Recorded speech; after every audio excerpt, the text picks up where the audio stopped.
I came in 1963 to study English. The school was called the English and American Studies at the time. It was a time when, prior to 63, the only way you could get to university unless your parents could fund you was to have a state scholarship. So university was a very closed shop unless you were extremely bright. And a very, very small percentage of people went to university. There was in the early 60s reports on the need to expand higher education. So the new universities were established. Sussex was established first, I think, then there was York and UEA, and then there was Essex, and Warwick followed later on.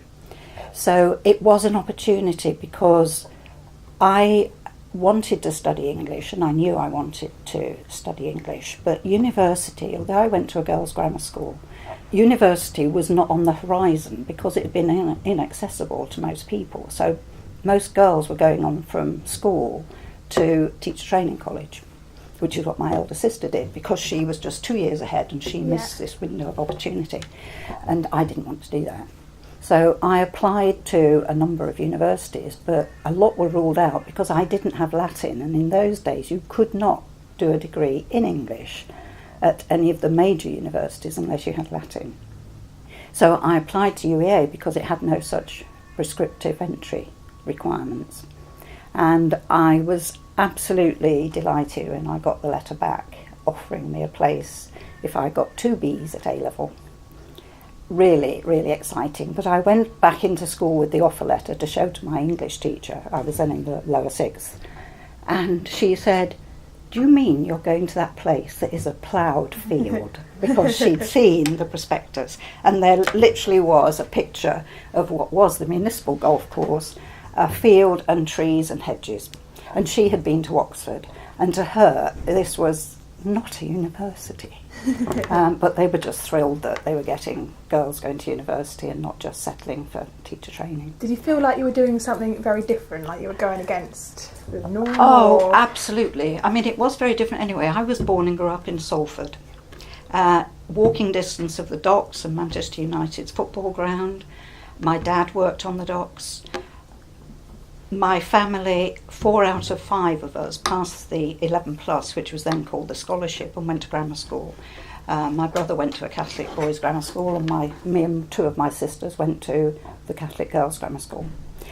And that in itself was unusual. There was only one other girl from my class in primary school that went to grammar school with me. So that in itself was unusual, because grammar schools then took 4 to 10% of the population, no more than that.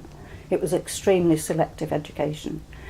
So having got to grammar school, that was a very different cultural shift from the people I'd been at primary school. Yeah. So we were very aware, we were already in a very different cohort, and the culture of the grammar school was very different from the culture of the actual area where I lived. Yeah.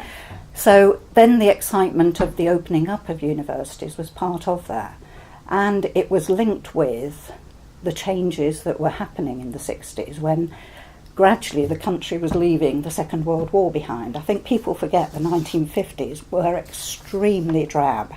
There was still rationing until 52 or 3. Where I lived in Salford, there were great swathes of the city that were still bombed out and ruined. So it wasn't till the 60s the country started to have some money, there was optimism.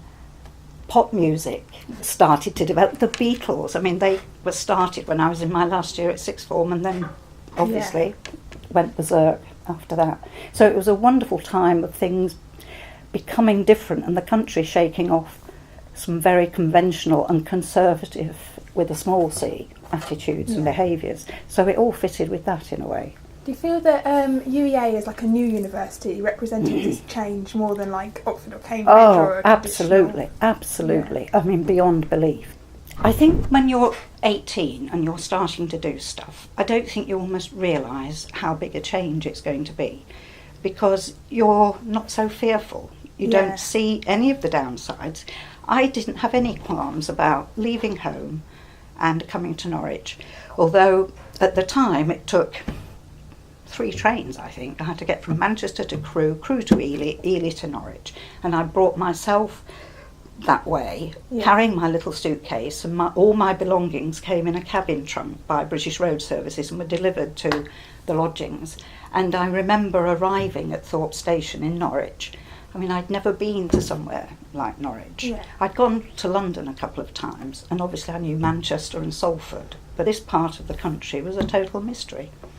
Arriving at Thorpe Station, which is a really lovely building anyway, and finding my way by bus round to my lodgings was, I just did it. I'd have a heart attack now trying to do something too complicated, but you don't think about it when you're young.